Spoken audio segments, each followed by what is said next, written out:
Okay. Let's talk about Flobility. Can we talk random thoughts on Flobility? What do I have to say right now about it? I want to firstly say that growing up as an adolescent, I was experiencing what you would call bowed legs. I know it sounds kind of, if I put a picture up, you'll know what I mean. But what I mean by it is that I had bowed structurally my bones, like it looked as though there was like a bowing. So the knees were further apart, versus someone who you would say they have knock knees, right? That would be a folding in or a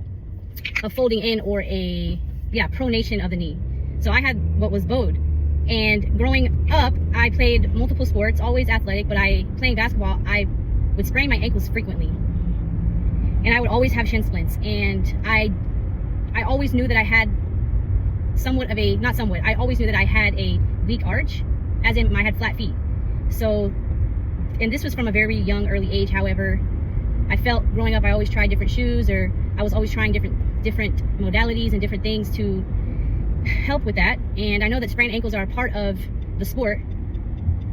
However, with the shin sprints, which I also know was attributed to as doing a lot of running, obviously on hard surfaces can cause that as well. But what I'm trying to get at here is that through finding the practice of Flobility, I have essentially been able to correct that, the bowing. And I'm not playing basketball right now at that level, but I have had no issues in ankle sprains over the last few years.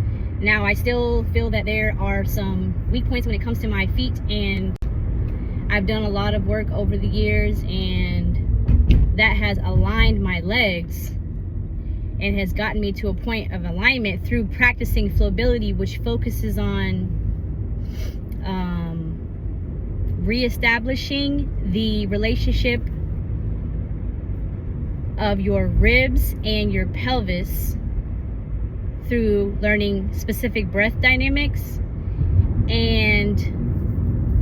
But it has realigned me, and I feel that I'm gaining more control over my left side, more balance, I should say, from my left side to my right side, because I'm right dominant, always have been, like heavily right hand dominant. And thankfully for basketball, it kind of teaches you or forces you to, use your opposite hand, because you have to be able to dribble and maybe even oftentimes shoot with your left hand, at least if you're going up for a layup, right? So anyway, so now that I feel that my legs are straight, like my kneecap to my hip to my ankle, that is more aligned, and it's just crazy how I feel now. I feel so much better, and I feel like superhuman some days after I do Flobility. And then I'll go and anything that I do after that, whether that be weightlifting training or working or anything, literally anything, cleaning, you feel like a superhero because your movement is so free and non-limiting.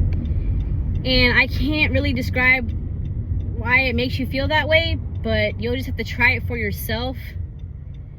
But I want to say that learning this practice it's been godsend, because I just couldn't find answers on how to go about like correcting incorrect gait, without going to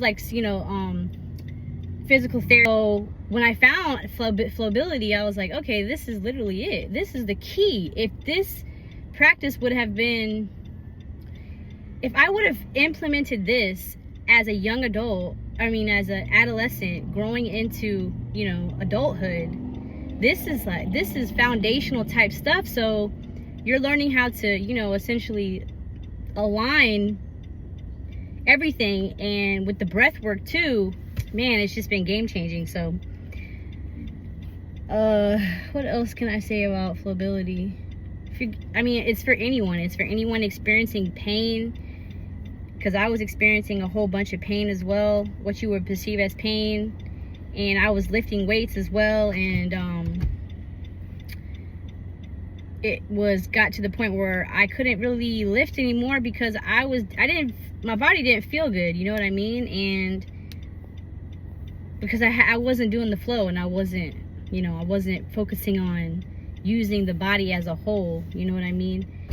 Yeah, man. And also off of that, what I want to say also was what I have learned about my own body in the last few years is that my adductors were extremely underdeveloped. I wasn't training adductors.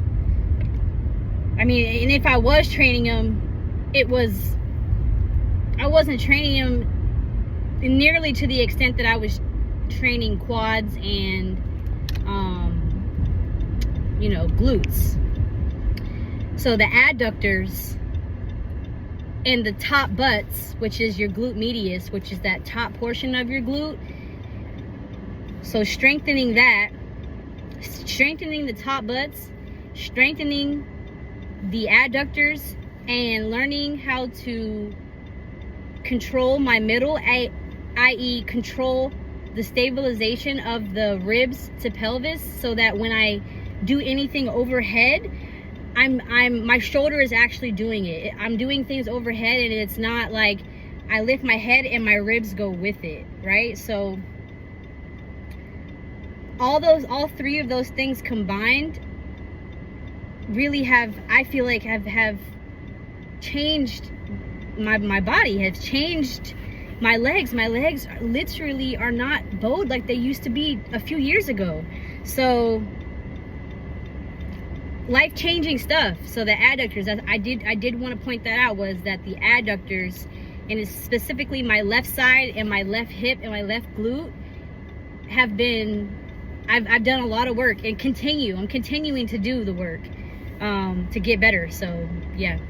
Say now I remember what I was going to say, and that is that if I would have implemented this, or if this type of foundational work in really training the body to move in alignment, and if I would have had this training while I was playing basketball in my youth, and then on top of that, advance myself by lifting weights on top of an already, good foundation, because I built that by doing the groundwork, by doing the flowability work, by doing the shoulder and mobility work, by also working on my glutes without any weight. If I would have done that beforehand, I truly can't only imagine how much better of an athlete I would have been, because my foundation was different. And it would have, I feel like that I wouldn't have sprained my ankle maybe as much. Or I wouldn't have been injured as much. So that is why I harp on it so much. And although it may seem like to myself I have a difficulty in explaining it to others, but I just feel like it's so key in really learning your body and connecting with all the muscles, and learning how to hip hinge properly, learning where your glutes are at, learning where your bottom butt's at, where the bottom of your squat is at before you add weight to it. If there was one thing that I could go back in time and change about my training and the way that I have pursued training, it would be to start with something more like flowability practice before I added the weight, because I obviously had some things going on with alignment, but that's okay, because I'm here now and I feel really good, and I don't see me stopping this practice, because like I said, it allows me to feel very free in my movement. I don't feel limited. I feel like I could literally do anything. If anyone asked me, hey, you want to go rock climbing? I feel very confident, even though I've never rock climbed before, I would be able to do it, because I feel good in my body. So yeah, I mean, I could go on, but that is a point that I did want to point out.